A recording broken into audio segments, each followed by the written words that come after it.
Ramogi TV. Moko kuom jotelo ma Kaluo masiro lwedo sirikal ma jatend piny Kenya William Ruto singo biro tiyo kod lewo pogore ma gin go e piny owacho mar chwalo chenro mag dongruok e counties ma Kaluo.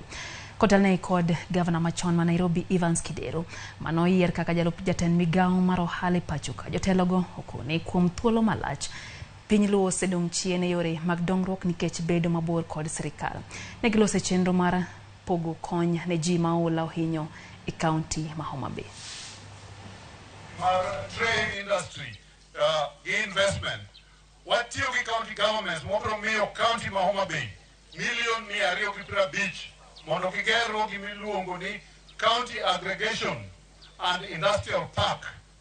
Kama Ubrotere Gik Mwakayo to Ingyewe to Kedo Ibikete factories, Manyalolos Okaka Nas, Manyalolos Okatama, Manyalolos Okata Maembe. And he said that he has committed 400 million so that the fish processing factory be revived in Homa Bay.